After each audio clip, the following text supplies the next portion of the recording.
kita mengerti rencana Tuhan atau agenda Tuhan dalam hidup kita. Maka kalau saudara mengerti rencana Tuhan, maka setiap proses kehidupan itu saudara akan hadapi dengan tersenyum. Umat Tuhan yang sudah diurapi Roh Kudus, seharusnya dia tidak pernah sakit hati. Seharusnya dia tidak pernah kecewa. Setiap persoalan fokusmu doa, setiap persoalan fokusmu firman, setiap persoalan fokusmu rencana Tuhan yang besar. Kalau saudara dalam sebuah persoalan, engkau fokusmu saling menyalahkan, itu orang tidak setia. Sesungguhnya di tengah persoalan, suaramu sangat dirindukan Tuhan.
Engkau sanggup memulihkan keadaan kami. Kami percaya Tuhan, Engkau yang membawa kami hidup di dalam kemenangan, hidup di dalam pemulihan Bapa. Pagi hari ini Tuhan, Engkau sanggup melakukan perkara besar atas hidup kami. Tidak ada satupun kuasa yang dapat menghalangi kami. Sebabnya pujian ini Tuhan, biarlah kami menaikkan dengan kesungguhan hati kami. Dia sanggup, Dia sanggup. Dia sanggup, Yesus sanggup melakukan perkara yang besar. Dia sanggup, Yesus sanggup memulihkan, menyembuhkan yang menderita. Dia sanggup memulihkan. Oh, Dia sanggup Tuhan. Amin. Dia sanggup Bapa. Engkau Yesus sanggup memulihkan, melakukan perkara yang besar. Dia sanggup. Amin. Yesus sanggup memulihkan yang terluka, menyembuhkan yang menderita. Dia sanggup memulihkan hidupku. Dia sanggup memulihkan hidupku. Makasih Roh Kudus, pengurapan-Mu terjadi atas kami. Berbahagialah kami saat ini bisa memuji dan meninggikan-Mu. Dan berbahagialah kami bisa mendengarkan isi hati-Mu. Kami siap mendengarkan isi hati-Mu Tuhan. Di dalam nama Tuhan Yesus yang siap mendengarkan firman, katakan haleluya. Amin. Tuhan Yesus memberkati. Shalom, selamat pagi. Selamat datang bagi yang pertama kali datang ke tempat ini. Ya, selamat berjumpa di dalam kasih Tuhan. Terima kasih buat pujian penyembahan. Ya, dan kita merasakan disegarkan. Bapak Ibu, satu hal yang saya ingin mau sampaikan. Saudara, saya ingat ketika di bulan Januari, di minggu pertama, saya membagikan tentang Allah membuat perbedaan. Ya, di tengah-tengah masa sulit, Allah membuat perbedaan. Ya, itu saya ingat tema khotbah saya di bulan Januari, di tengah-tengah masa sulit ya. Nah, saudara lihat di dalam perjalanan kita, perjalanan di dalam pelayanan ini, saudara, inilah waktunya, makanya saya katakan inilah waktunya untuk membangun kembali. Beberapa kali pertemuan, khususnya di tahun ini, tempaan, ya, firman-firman yang membangun, yang mengorek, firman-firman yang menguatkan, yang menyucikan, yang membersihkan, tidak sedikit perlu memang seperti kayak ya istilahnya cuci pakaiannya dikucek-kucek gitu ya. Kadang-kadang firmannya itu menusuk hati saudara, mengoreksi saudara, memperbaiki saudara. Tetapi saya percaya kita tidak akan seperti bangsa Israel yang istilahnya 40 tahun muter-muter di padang gurun dan setelah itu 70 tahun lagi di dalam pembuangan. Sebab itu kita tidak perlu berlama-lama. Maka saya teringat ini bulan ke-6 dan pesan-pesan Tuhan disampaikan termasuk Jum pagi. Jum pagi itu dari beberapa kota dan dari beberapa negara, kita sama-sama ikut Jum pagi. Dan ketika ibunya membawakan kemarin hari Jumat, saya sebenarnya sudah diteguhkan dari beberapa waktu-waktu yang lalu. Dan ketika saya merenungkan di dalam kesendirian, ketika saya tertidur, ketika saya merenungkan firman, hambaku inilah waktunya. Inilah waktunya. Apa yang harus kita bangun kembali? Saya teringat tentang kitab Yesaya 54 ini, ya, kalau di dalam terjemahan firman Allah yang hidup, meskipun gunung-gunung hilang dan bukit-bukit lenyap, kasih serta kesetiaanku tidak akan meninggalkan engkau. Perjanjian damai sejahteraku tidak akan kuingkari. Demikianlah firman Tuhan yang menaruh belas kasihan terhadapmu. Saya teringat Yesaya 54 ini. Yesaya 54 ini berbicara ketika ini masa-masa akhir ketika Nabi Yesaya bernubuat bagi bangsa Israel, inilah waktunya engkau keluar. Ya, engkau keluar untuk ke tanah perjanjian, engkau pulang kembali, engkau bangun kota yang hancur itu. Tetapi ada beberapa kelompok orang yang tidak mau dan mereka merasa nyaman di tanah Mesir, ya di Babel itu. Dan saudara lihat ya, saya percaya bahwa ketika saudara mengalami sebuah persoalan kehidupan, ada banyak hal yang saudara dididik di dalam persoalan-persoalan itu menjadi saudara menjadi pribadi yang dewasa. Ingat baik-baik ya, banyak hal yang saudara-saudara ditempa di tempat ini, terkadang saudara satu sama lain saling gesekan antara saudara sama saudara, antara suami dan istri, antara orang tua dan anak, antara saudara, mungkin sesama jemaat, mungkin sesama pelayan Tuhan. Berapa banyak sudah mengalami gesekan, saudara tangkap esensinya. Disitulah saudara dilihat bagaimana tingkat kedewasaan saudara menyelesaikan persoalan. Ya, di mana di situ saudara bisa memahami apa arti sebuah pemahaman ketika saudara mau melangkah, apa yang saudara bangun. Saya akan berlari dengan orang yang berlari. Saya akan berjalan dengan orang yang berjalan. Tapi saya tidak akan melangkah dengan orang yang tidak mau melangkah. Saya ulang. Saya mau berlari dengan orang yang berlari. Saya mau berjalan dengan orang yang berjalan.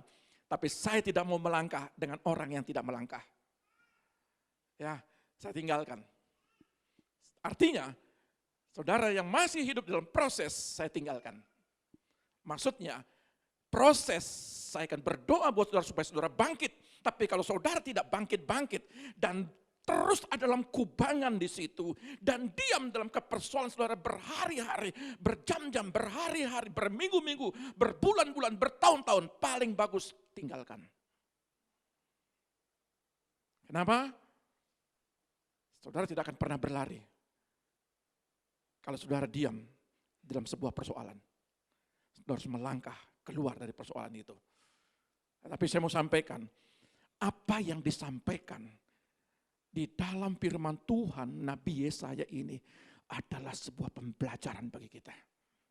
Sebab itu saya katakan begini, kitab Yesaya 54. Supaya kita melihat ke depan kepada hal-hal indah yang akan diketahui oleh orang-orang benar. mereka memiliki masa depan yang gemilang dan menyenangkan. Saya percaya anak-anak di tempat ini, anak-anak muda di tempat ini adalah generasi Yosua. Generasi yang akan melangkah, yang akan memijakkan kakinya. Di mana kakinya melangkah, itu akan menjadi miliknya. Dia akan menembus benteng-benteng yang tebal. Persoalan-persoalan yang dilihat di sepanjang hidup orang tuanya atau keluarganya. Tetapi generasi Yosua tidak akan mengulangi kesalahan Musa. Ya, saudara baik-baik, ingat baik-baik. Bahwa mereka memiliki masa depan, anak-anak muda di tempat ini. Bapak Ibu punya masa depan. Jangan pernah berkata saya sudah tua, lalu saya tidak bisa melangkah, tidak. Di tempat ini orang tua berjiwa muda. Katakan amin. Jangan tua, muda, apalagi muda seperti orang tua, itu repot. Pikirannya tua, jangan. Orang tua harus berpikiran muda, orang muda harus melangkah seperti orang muda, jangan orang muda seperti orang umur 70 tahun. Mohon maaf yang umur 70, tapi umur 70 di sini orangnya seperti umur 20. Amin. Rambut boleh uban, tapi pikiran jangan ubanan.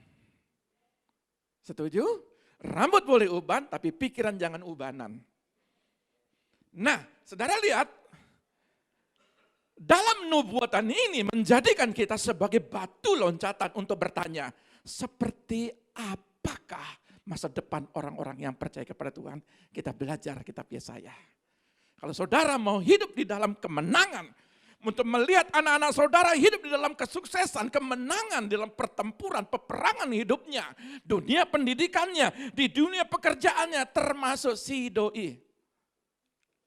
Ya, kalau saudara mau melihat harapan yang betul-betul harapan yang penuh kepastian, maka saudara melihat sebuah pasangan hidup saudara adalah pasangan yang menopang saudara, menguatkan saudara, berjalan berlari bersama-sama. Oleh sebab itu, saudara perhatikan dengan baik-baik pesan Nabi Yesaya memberikan. Saya membagikan ini, gini. Kita ini ada anak-anak, ada masa muda, remaja, pemuda, dan orang tua, dan ada orang yang tua sekali di sini. Ya, ada beberapa generasi.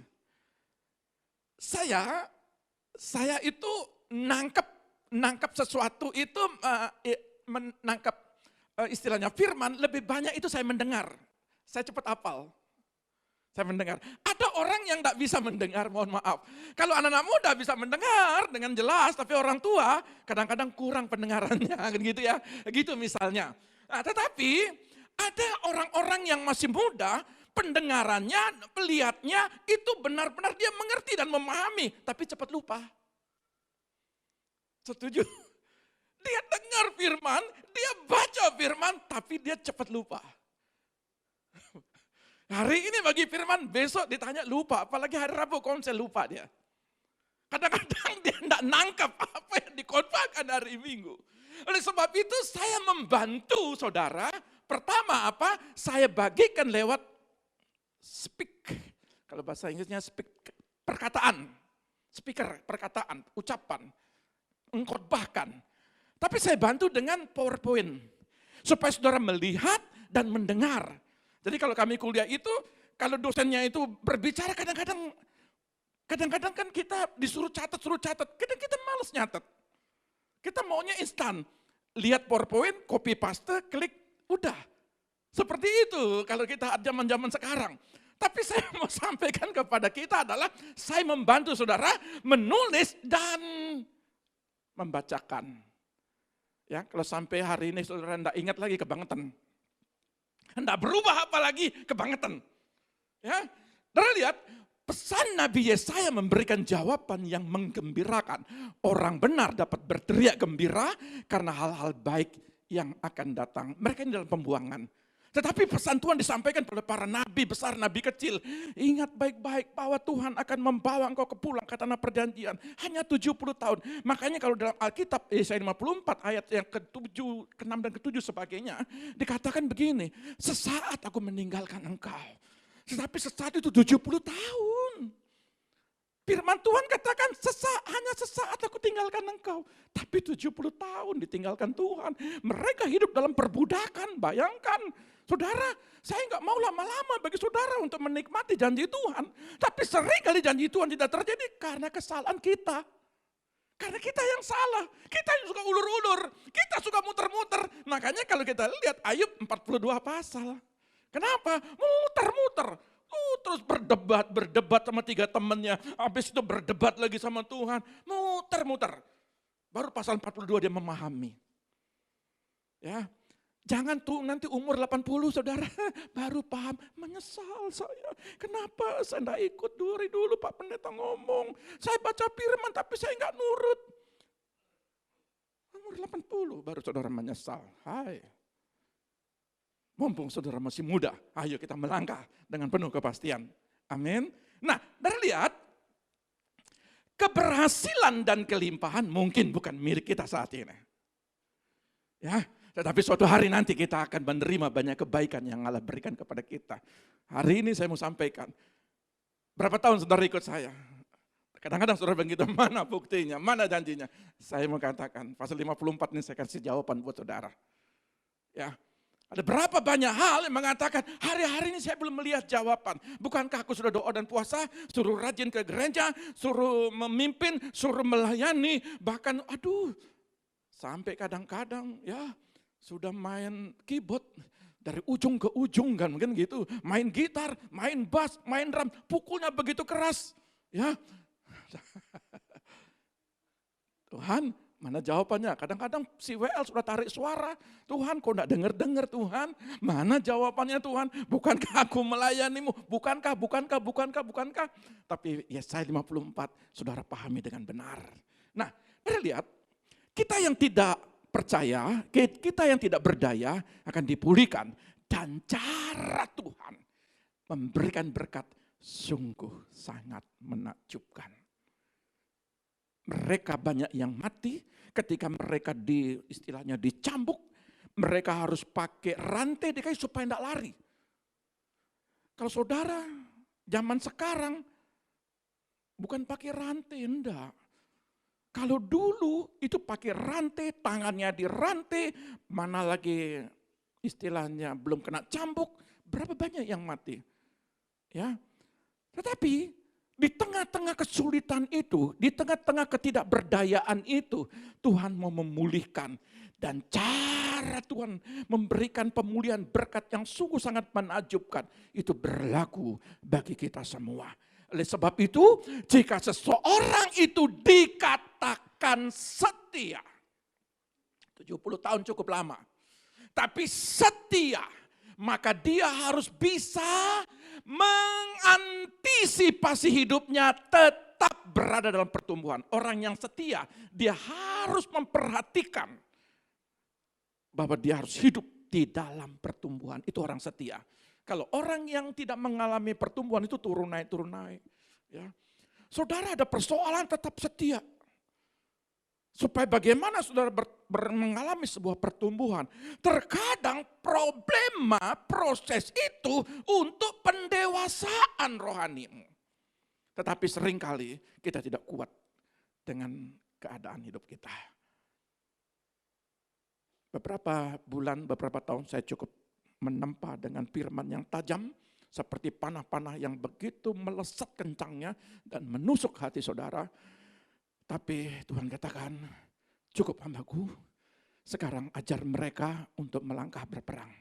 Kalau mereka diajar kemarin untuk membuat strategi, untuk bagaimana melihat sebuah musuh, tetapi sekarang mereka harus hidup di dalam kemenangan. Artinya, inilah waktunya saudara untuk membangun kembali kehidupan saudara.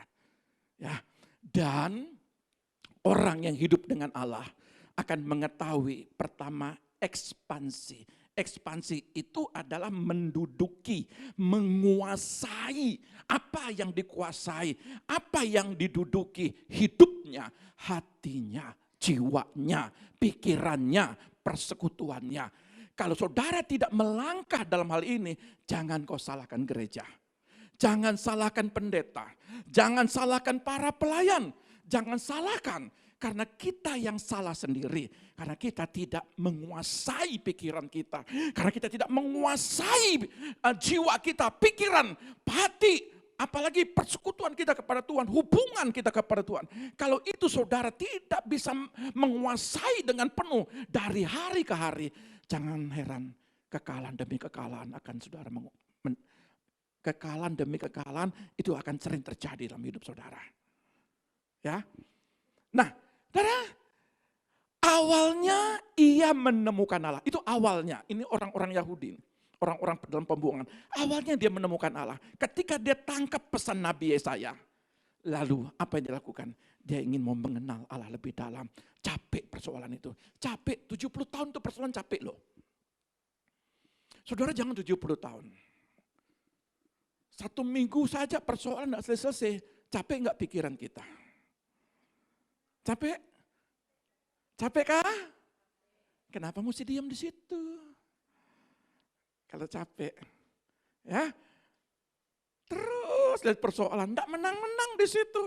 Ini salah, itu salah, tidur salah, berdiri salah, makan salah, minum salah, semua salah. Capek deh. Ya. Jadi saya mau katakan begini kepada saudara, hari ini kita menemukan undangan untuk mempersiapkan diri. Apakah kita mau? Saudara mau?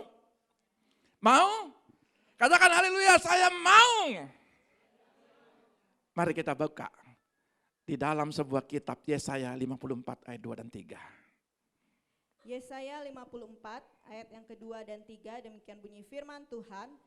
Lapangkanlah tempat kemahmu dan bentangkanlah tenda tempat kediamanmu. Janganlah menghematnya, panjangkanlah tali-tali kemahmu dan pancangkanlah kokoh-kokoh patok-patokmu. Sebab engkau akan mengembang ke kanan dan ke kiri. Keturunanmu akan memperoleh tempat bangsa-bangsa dan akan mendiami kota-kota yang sunyi. Saudara lihat, lapangkanlah tempat kemahmu, lapangkanlah, rakab artinya meluaskan, semakin lebih besar. Ada beberapa hal, umpamanya pelayanan, umpamanya di dalam pekerjaan, umpamanya di dalam usaha, umpamanya di dalam hal apapun yang engkau lakukan, maka firman Tuhan katakan adalah lapangkanlah. Rakab itu luaskan. Saudara, saya mau kasih sebuah solusi kepada saudara. Ada banyak orang takut. Saya ingat, ketika dia melakukan sebuah pekerjaan dan usaha, yang dipikirkan siapa yang beli ya? Dia mikir, ini pernah terjadi waktu saya melayani itu. Lalu cobalah dengan ini. Ketika dia buat, oh, rugi aku, besok aku enggak buat lagi. Saudara, kalah sebelum berperang. Baru sekali berperang udah mundur. Sekali maju, 10 langkah dia mundur dan besok enggak pernah maju lagi. Itu orang yang tidak dikatakan lapangkanlah. Kata lapangkanlah itu artinya luaskan, semakin lebih besar. Saudara, seringkali nasihat yang Tuhan berikan bertentangan dengan logika. Dia meminta Israel untuk memperluas tendanya. Bagaimana cara memperbesar sesuatu yang sudah hancur? Dalam perbudakan mereka tidak punya dana. Ada berapa banyak dari diri kita tidak berani melangkah. Karena dalam pikirannya itu terlalu trauma masa lalu. Makanya istilah gini-gini saya juga sudah punya pengalaman di situ. Kalau kita nggak pernah mau melangkah, maka kita akan selalu berdiri di tempat. Dan kita hanya bisa melihat dan melihat. Dan ketika ada orang yang lebih sukses, termasuk dalam pelayanan, saya harus melangkah. Saya harus betul-betul mau melangkah. Semakin hari terus semakin membuka sebuah terobosan dalam pelayanan. Lapangkanlah tempat kemahmu. Nah, bentangkanlah tenda tempat kediamanmu. Kata bentangkan itu nautap. Nautap itu membuat makin besar. Saudara melihat sebuah kemah, kita kita tidak bisa lagi istilahnya bagaimana cara kita membentangkan kemah dari ujung ke satu ujung yang lain. Itu kita sesuai dengan kapasitas. Saya tidak mau mempunyai sebuah kemah yang hanya berdua saja. Kalau saya pesan seperti pernah kita anak-anak muda pergi di Bedugul sana, ketika kita sewa tempat kemah, walaupun kami berdua, saya tidak pernah mau tidur yang pas-pasan, cari yang besar, supaya lebih enak. Ya, sering kali kita itu selalu berpikir begini, apa adanya dah, cukup mengalir saja. Di dalam konsep saya pelayanan, ke dalam konsep saya berusaha dan bekerja, tidak ada rumus mengalir dalam kehidupan saya, tidak ada. Saya selalu melangkah, sekalipun itu tidak mungkin, saya harus berani melangkah. Itu konsep saya. Urusan besok bisa dan tidak bisa, gagal atau berhasil, itu urusan belakang. Saya harus melangkah. Karena orang yang melangkah, apalagi dengan iman, apalagi kita membentangkan kemah kita, artinya apa yang harus membentangkan? Pendidikanmu, jangan pernah takut. Saya selalu berkata kepada anak muda, orang tua saya nggak mampu. Bagaimana biayanya? Sudah kuliah, sudah sekolah belum? Belum. Kenapa nggak mau melangkah? Pikirannya selalu berkata, nggak bisa, nggak mampu, begini, begitu, begini, begitu. Di dalam kamus saya tidak ada. Dalam bisnis juga begitu. Urusan besok-besok. Bukankah kesusahan satu hari cukup hanya satu hari? Tapi kita ukuran 1 tahun, nanti kalau wisuda bagaimana? Agustus saya sudah wisuda. Haleluya. Ya, mamanya bilang, sudah cukup S2 teologi, lagi S2 pendidikan. Melangkah, Mam. Ujung-ujung, iya, kamu melangkah, aku yang pusing. Tapi intinya selesai. Ya, artinya dalam dunia pendidikan melangkah, dalam dunia pekerjaan melangkah. Bentangkan tenda, tempat kediamanmu. Orang yang takut, dia takut membentangkan. Selalu pikirannya pesimis, orang yang optimis, dia berani membentangkan, dia berani melangkah. Setuju? Ini yang usaha-usaha kecil maupun besar. Kalau engkau takut, banyak takut ya enggak berhasil, percaya. Harus berani melangkah. Lalu bagaimana caranya? Belum selesai. Ya, nanti kita tuntaskan. Kenapa? Ayat 2 mesti disampaikan ayat 3. Darah lihat, ingatlah bahwa Israel belum siap untuk membangun kembali, tapi Tuhan mau ada tindakan iman. Dalam pembuangan 70 tahun, penderitaan, tidak ada yang kuat. Laki-laki, baik muda, orang-orang yang kuat semua kurus kering. Makan susah, kerja keras, hitam kusam. Bahkan tidak punya pakaian, tidak punya harta benda. Bagaimana makan saja susah, bagaimana mau melangkah, membangun tenda. Saudara, iman bukan realita, tapi iman perlu melihat yang di depan. Kalau saudara melihat hari ini, maka saudara tidak akan sanggup melangkah. Karena hari ini kadang-kadang untuk makan saja susah. Tapi kalau saudara mau melihat ke depan, saudara berpikir, anakmu berhasil, anakmu sukses, usaha pekerjaanmu berhasil, pekerjaanmu sukses, engkau melangkah dengan iman. Tapi kau tidak melangkah dengan ketakutan. Sebab itu, janganlah menghematnya, panjangkanlah tali-tali kemahmu. Kata panjangkan itu aurak, menarik keluar. Mungkin hari-hari kadang kita tampak suram, kita harus membuat pilihan. Saudara harus buat pilihan, walaupun tidak berdaya, tetapi di dalam Tuhan saudara harus melakukan pilihan. Apa pilihannya? Apakah kita akan putus asa, itu pilihanmu. Atau kita berdiam diri, atau kita menerima apa adanya, atau kita bertindak. Saudara yang memilih. Mau diam diri, itu pilihanmu. Makanya saya katakan tadi, saya akan berlari dengan orang yang berlari, saya akan berjalan dengan orang yang berjalan, tapi saya tidak akan melangkah sama orang yang tidak melangkah. Terus lihat kekurangan, saya tinggalkan.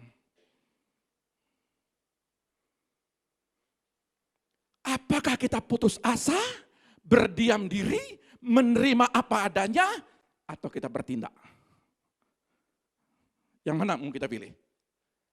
Ini sudah 6 bulan.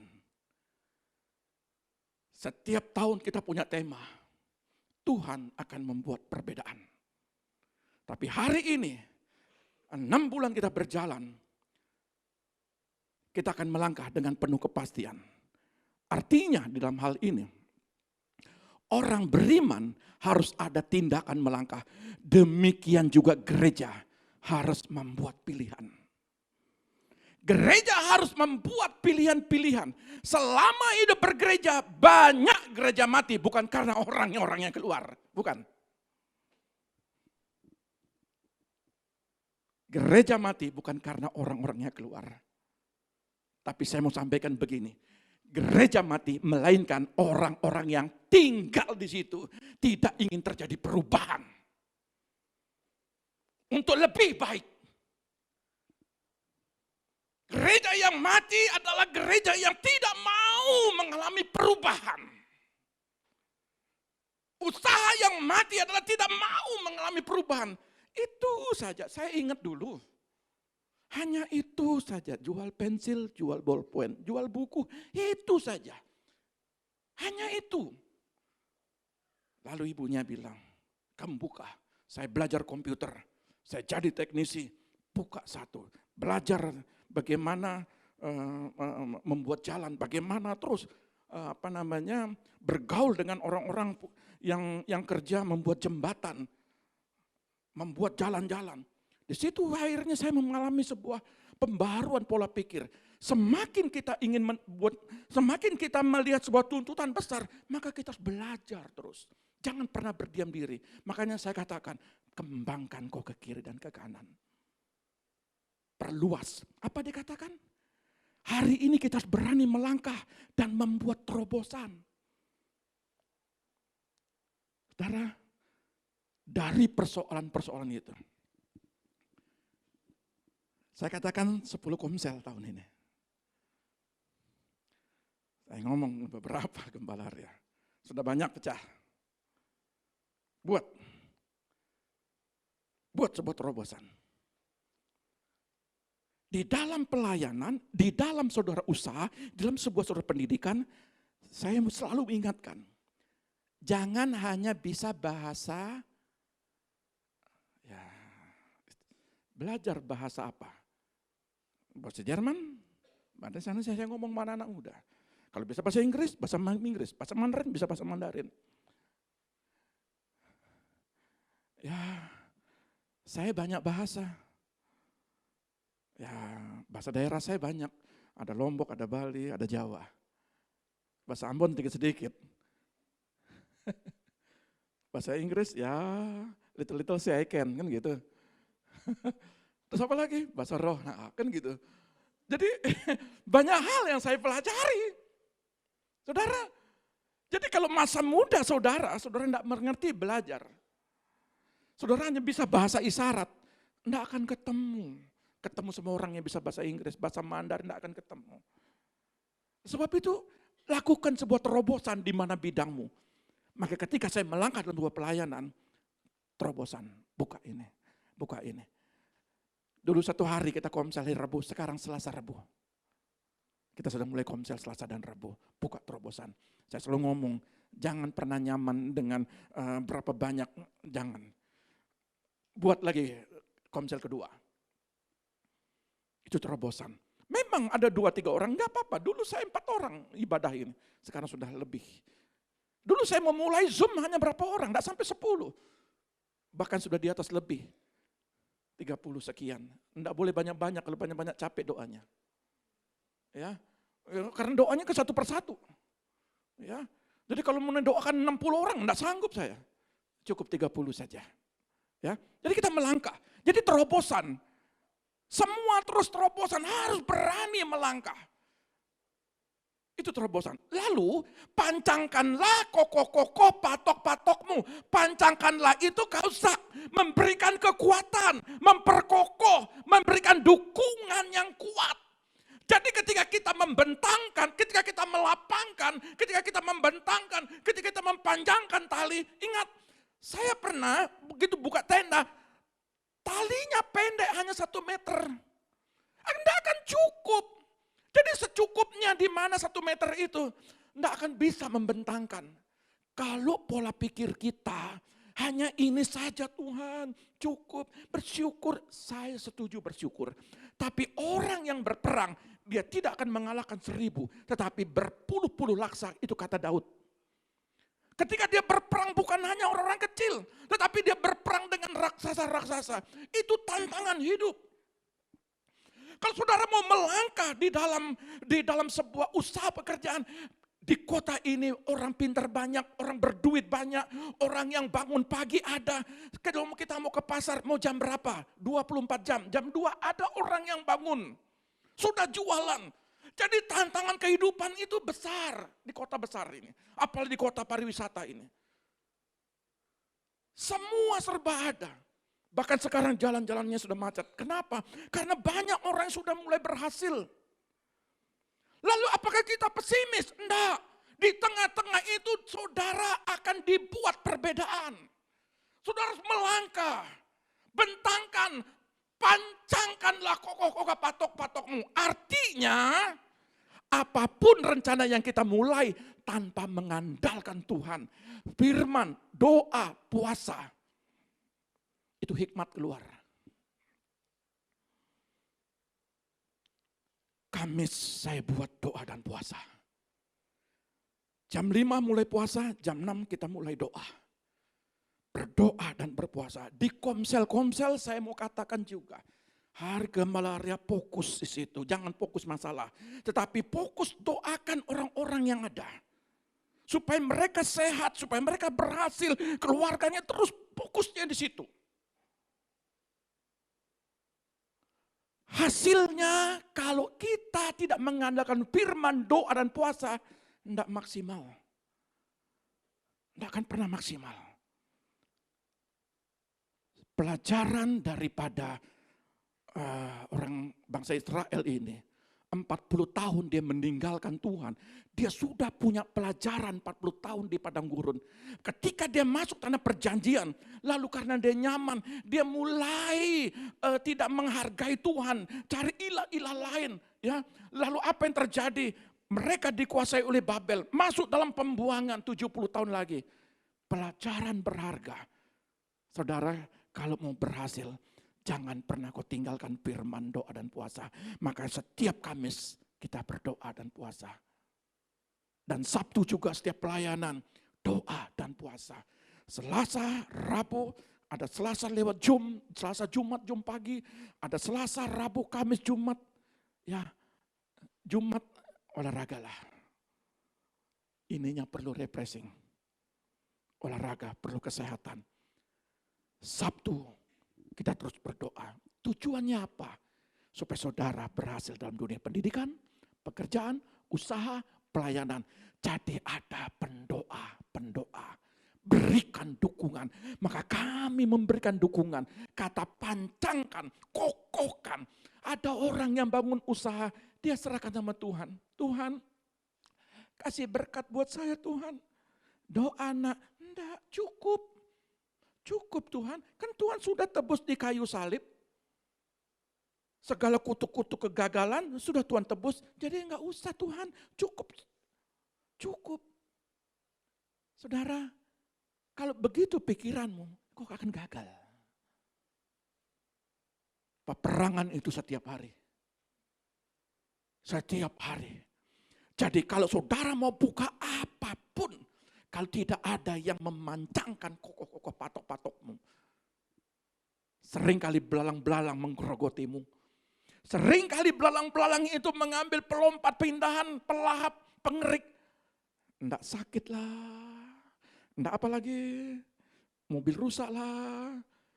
Motor rusak lah. Kadang dibohongi. Ada banyak sekali yang hilang-hilang percuma. Sebab itu saya mau sampaikan begini. Ketika kata pancangkanlah itu artinya berikan kekuatan apa yang kau kerjakan. Ketika sudah dibentangkan, maka perlu ada pancang, modelnya kayak kayu. Taruh sampai dalam, begitu dalamnya, baru diikat gitu. Maka angin apapun, tenda itu tidak akan pernah terbang, karena pancangnya kuat. Badai persoalan, kita tidak akan terganggu kalau ada yang berdoa bagimu. Di rumah tangga juga harus berdoa bagimu. Kalau kita nggak hidup berdoa, sering kali kita kerja keras, pulang bawa sedikit. Ya, nah, Anda lihat, oleh sebab itu kitab Yesaya 54 ayat 3, ya, Yesaya 54 ayat 3. A-nya aja. Sebab engkau akan mengembang ke kanan dan ke kiri. Engkau akan mengembang. Halo? Percaya engkau akan mengembang ke kanan ke kiri? Bukan bodimu. Kalau body mengembang ke kanan dan kiri, ke depan, wah itu repot ya. Ya, saya makanya olahraga ini supaya tidak mengembang ke depan kan, tapi olahraga. Ya, artinya saudara mengembangkan apa yang kau kerjakan. Janji Tuhan kepadamu, engkau akan mengembang ke kanan dan ke kiri. Ya, haleluya. Arti dalam bahasa milk, terjemahan milk, sebab kamu akan menerobos ke kanan dan ke kiri. Hanya hikmat Tuhan yang bisa menerobos pintu-pintu yang tertutup. Jadi dengan doa, dengan firman, itu hikmat dikasih tahu. Apa yang harus saudara lakukan. Sering kali kita melangkah, kita kaget. Pada waktu kita tidak berdaya, akhirnya kita bilang, aduh Tuhan menyesal saya lakukan itu. Ya, saya pernah mengalami kerugian sampai 80 juta, pernah. Ya, kehilangan. Tapi saya nggak pernah berpikir begini, Tuhan, hari esok adalah hari aku menerobos Tuhan. Kalau hari ini gagal, aku tidak akan diam dalam kegagalan itu. Tapi aku mau melangkah Tuhan ke depan. Amin. Banyak orang yang gagal pada saat ini, lalu dia mikir, terlalu banyak berpikir, itu repot. Tidur mikir, ngopi mikir, makan mikir, jalan mikir, mandi berpikir, diam berpikir. Terlalu banyak berpikir. Persoalan boleh ada, tapi jangan dibawa pikiran. Karena itu tidak menyehatkan peredaran darahmu. Sering tensi naik. Kan? Kadang-kadang jantungan, langsung kempot-kempot, aduh jantungan. Ternyata ruginya sekian, jantungan. Untung ada obat. Kalau nggak ada obat, lolos. Jadi kalau bapak-bapak, kalau suaminya banyak pengeluaran, udah nggak usah jantungan. Tinggal kasih nasihat aja, ngirit, kan gitu ya. Jadi kalau enggak jantungan, sudah kebablasan, apalagi tanggal 10 ke atas, jantungan. Ya, tapi di sini tidak ada jantungan, karena semua orang diberkati Tuhan. Haleluya. Kalau tidak ada jantungan itu bertobat ya. Ya. Nah, saudara lihat, pesan Tuhan lewat kitab ini adalah, pertama, janji Tuhan untuk membangun kembali yang hancur. Memulihkan dan memberkati. Saudara, siapa di antara kita yang mau diajak bekerja sama untuk melaksanakan agendanya? Saya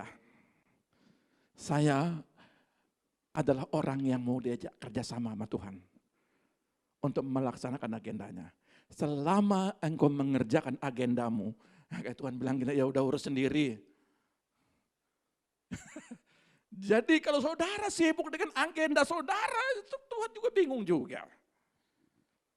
Kerjasama sama Tuhan. Untuk apa saudara hidup? Mempunyai intelektual. Supaya intelektualmu menjadi berkat bagi orang lain. Setuju? Jangan merendahkan orang kalau intelektual saudara. Sehari-hari saya tidak mau tajam-tajam. Saya mau low. Ya, bukan artinya baterai low bed, enggak. Tapi saya harus mau bijaksana. Ya, saudara, ketika saudara diberkati, jadi agenda Tuhan. Amin. Nah, dengar apa yang dia janjikan bagi kita. Yang pertama, ayat 10. Yang pertama, Ayat 10. Sebab biarpun gunung-gunung beranjak dan bukit-bukit bergoyang, tetapi kasih setiaku tidak akan beranjak daripadamu, dan perjanjian damaiku tidak akan bergoyang, firman Tuhan yang mengasihani engkau.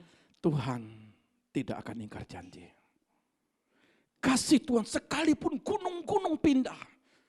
Kalau di dalam kitab yang lain dia bilang begini, meskipun gunung-gunung hilang dan bukit-bukit lenyap, kasih serta kesetiaanku tidak akan meninggalkan engkau.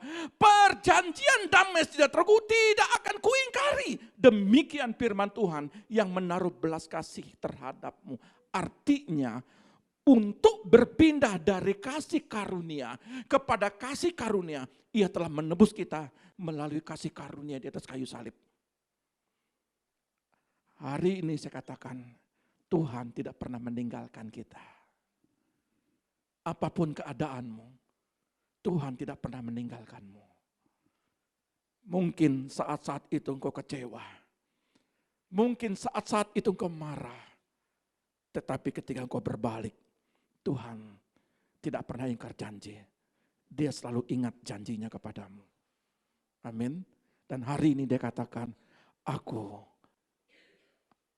setia adanya. Aku tidak akan pernah meninggalkan engkau. Itulah perjanjianku yang tidak kuingkari. 70 tahun bangsa Israel sudah meninggalkan di dalam perbudakan. 70 tahun mendapat didikan yang berharga dalam perbudakan. Tetapi Tuhan katakan, hanya sesaat engkau mengalami penderitaan. Aku sebagai suami yang setia, aku tidak pernah meninggalkan. Kalau lihat ayat selanjutnya, aku sebagai istri, aku tidak akan pernah meninggalkan istriku.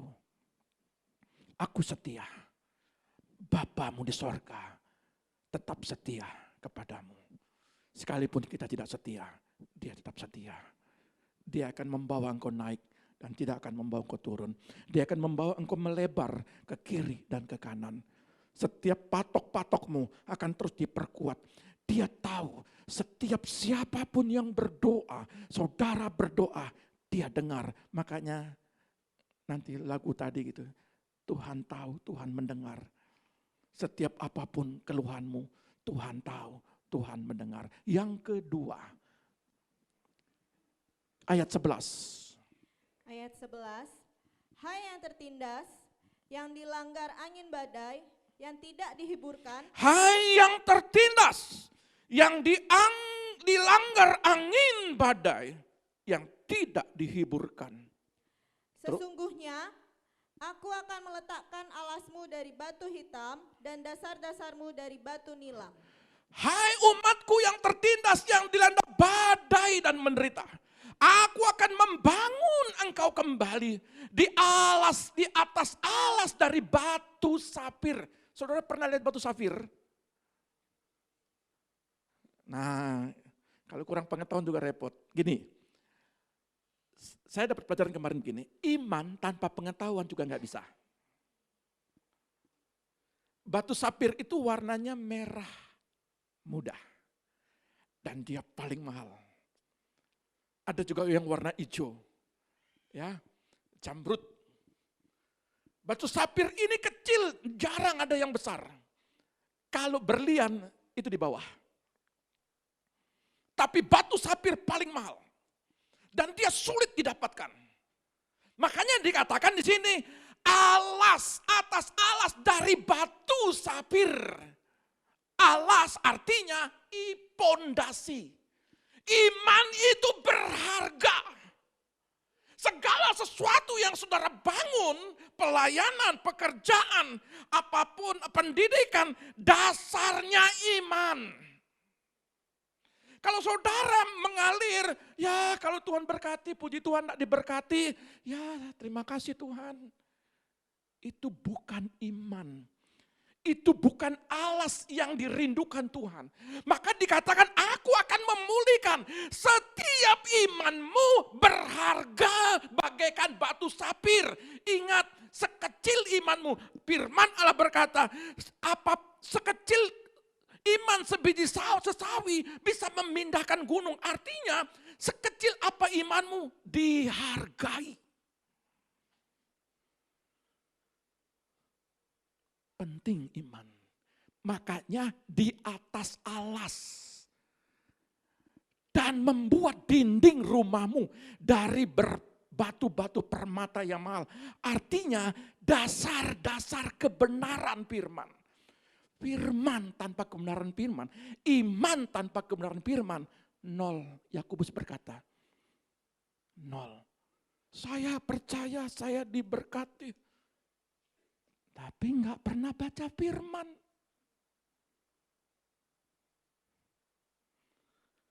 Dasar-dasar kebenaran firman. Kalau saudara mau melangkah hari ini, bulan ini saudara harus melangkah.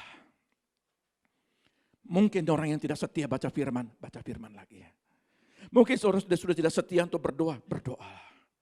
Mungkin saudara sudah tidak setia untuk mendengarkan isi hati Tuhan, membangun hubungan dengan Tuhan, mulai melangkah lagi. Ingat, sekecil apapun yang kau lakukan, di mata Tuhan bagaikan berlian, bagaikan batu sapir atau batu-batu permata yang mahal. Ini batu hitam, batu yang mahal. Setiap kau berdoa, setiap Anda datang ke komsel, setiap Anda datang untuk ke gereja, setiap saudara datang untuk mendengarkan firman, dihargai Tuhan. Setiap saudara memuji Tuhan, setiap saudara meninggikan Tuhan, dihargai Tuhan. Paling tinggi, bukan mutiara. Mohon maaf yang pakai mutiara hari ini. Mohon maaf. Tapi batu sapir itu, saudara nanti klik di YouTube, apa rupa batu sapir, berapa nilainya. Cara cari batu sapir, saudara tahu? Bukan pungut di jalan, no. Dia kedalamannya, dia buat, dia gali begitu dalam. Dia gali terus. Ada berapa banyak yang mati? Hanya sekecil ini. Seperti biji kacang. Itu pun paling besar. Tidak ada yang sebongkah berdan, tidak ada. Kecil, mahal minta ampun. Itulah iman, dihargai Tuhan.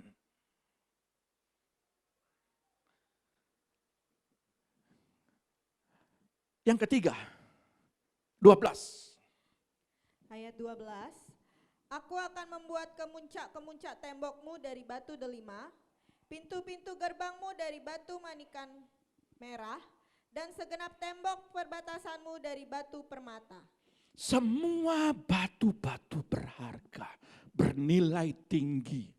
Ya, bukan batu bata, bukan. Batu bata hanya bangun rumah. Bukan batu yang di pinggir kerikil itu. Saudara mau pakai beli cincin emas tapi pakai kerikil mau? Mungkin enggak mau kan? Ya. Tapi di sini Tuhan nilai semua. Berbicara apa? Aku akan membuat menara-menaramu dari mirah delima. Pintu gerbang serta tembok-tembokmu dari batu-batu permata yang cemerlang. Arti ayat ini, saudara lihat kata menara itu doa. Setiap doa dihargai Tuhan. Jangan pandang remeh doa. Aku akan membuat menara-menara. Seperti apa? Seperti batu mirah delima. Itu mahal. Jadi orang yang berdoa dihargai. Apalagi mendoakan orang. Aduh, dihargai betul. Makanya saya pernah baca sebuah kisah. Ada seorang pengkhotbah dengan seorang nenek-nenek berdiri di belakang, duduk di belakang. Dan dia begitu, ini sebuah ilustrasi. Ketika dia mati dua-dua, pendeta yang pakai yang pakai dasi begitu ganggahnya dan gendut, bukan saya. Begitu dia berkhotbah berapi-api. Dan seorang ibu-ibu, orang tua, nenek-nenek berdoa di belakang, mati dua-dua. Menghadap langsung surga dalam pengadilan. Loh, kok dia dapat yang enak-enak? Kok dapat yang dia mewah-mewah? Kok dia mendapat tempat? Tuhan bilang gini, kamu sukses berkhotbah.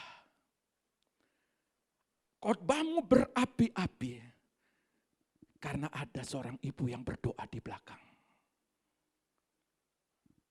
Jangan pandang remeh orang yang berdoa.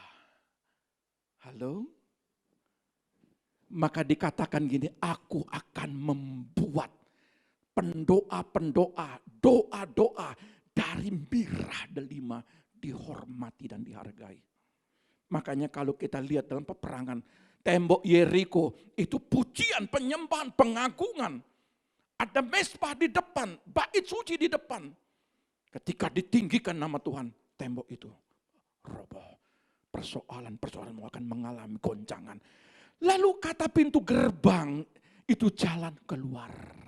Dan tembok itu perlindungan. Tuhan ingin membangun kembali.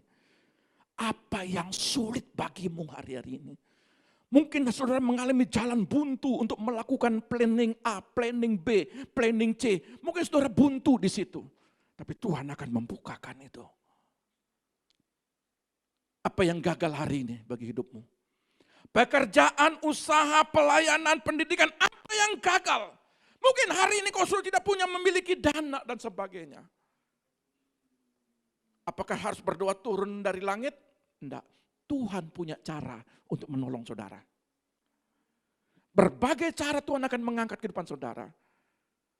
Jangan kau berkata, Tuhan ini planning A, harus seperti ini Tuhan. Tuhan terkadang kasih planning D, walaupun kau planning A mintanya. Jalan keluar, perlindungan. Dan yang keempat, generasi yang sukses. Ayat 13. Ayat 13, semua anakmu akan menjadi murid Tuhan dan besarlah kesejahteraan mereka. Besarlah kesejahteraan anak-anakmu, para orang tua. Kalau hari ini, saya bersyukur tempat ini dipulihkan orang-orang tuanya. Saya bersyukur. Tapi kalau engkau tidak mengalami pemulihan, engkau akan lihat generasi yang gagal. Halo? Kalau saudara dipulihkan, jangan mau diam dalam kubangan yang tidak dipulihkan. Artinya berkutat di situ. Dan lihat, semua anakmu akan diajar oleh Tuhan. Dan mereka akan menikmati kehidupan yang penuh damai sejahtera. Tanpa Tuhan tidak ada yang berhasil. Tidak akan ada history maker. Tahu history maker? Pembuat sejarah. Orang tua gagal, anak gagal, cucunya gagal. Kakeknya gagal, ibunya gagal, dia gagal. Tapi hari ini saya mau katakan, kalau kau memahami Yesaya 54, melangkah, bentangkan kemahmu, lantangkan, bentangkan, panjangkan, dan patok-patokmu. Kalau para kita sebagai orang hamba-hamba Tuhan, pelayan-pelayan Tuhan, para gembala-gembala area, para jemaat-jemaat Tuhan, kalau engkau bergerak dengan maunya Tuhan, karena banyak akan yang tidur, yang diam dalam kemahmu, dan merasakan keteduhan. Tapi kalau saudara tidak pernah mematok kemah-kemahmu, maka dia akan kusut. Saudara suruh orang lain berubah, kau tidak berubah. Halo? Anybody home? Katakan, saya berubah, orang lain berubah, semua berubah.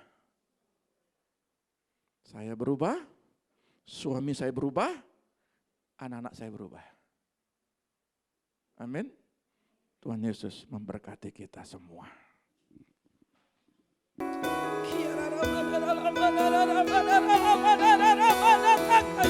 Bangun rohmu di dalam Tuhan.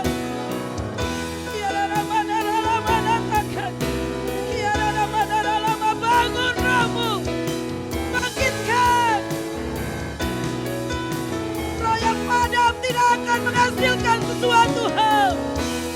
Tetapi roh yang bangkit akan dapat membuat sebuah terobosan dalam hidupmu.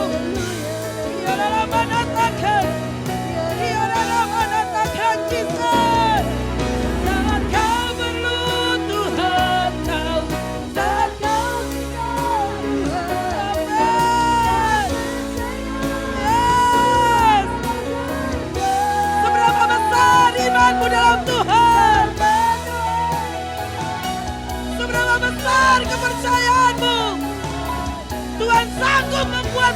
terobosan bagimu.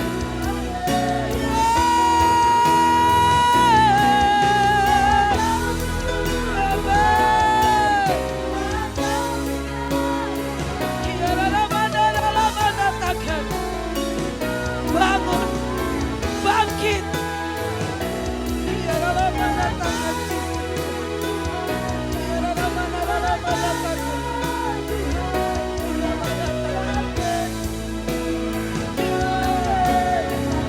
Saudaraku, imani lagu ini.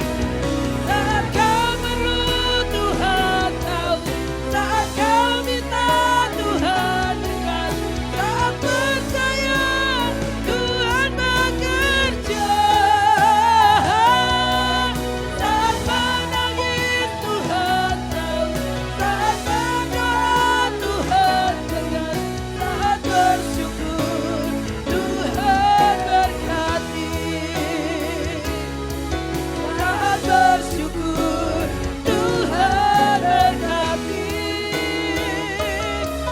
Saat bersyukur Tuhan berkati.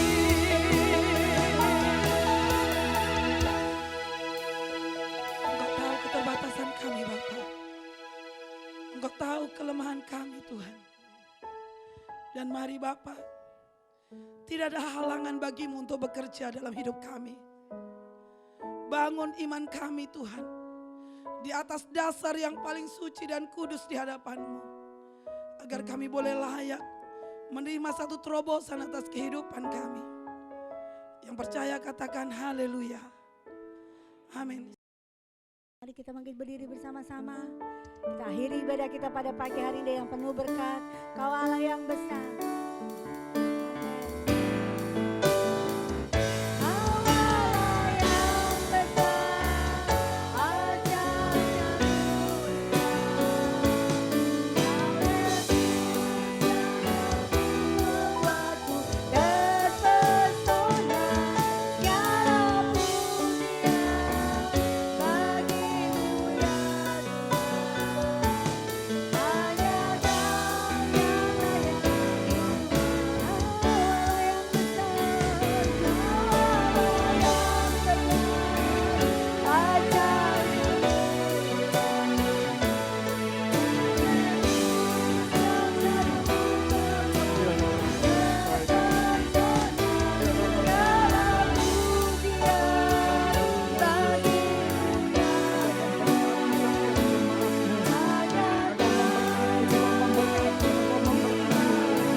Kami mengucap syukur Bapa Sorgawi, akhir daripada ibadah ini semua campur tangan-Mu. Terima kasih Bapa, segala firman-Mu akan menjadi kompas bagi kehidupan kami.